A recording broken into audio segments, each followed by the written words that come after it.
this is our code, and then this is it working.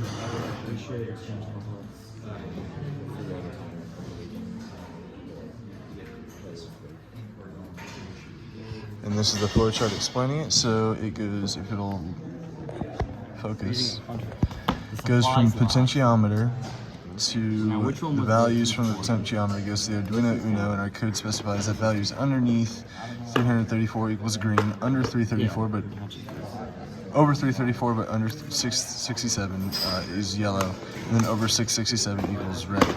And then that's specified here as well as value under 334 equals green light on, yellow, and red light off. Value over 334 but under 667, yellow light is on, green and red are off. And then value over 667, red light is on, green and yellow are off. Did you make it? And then once again, this is it working.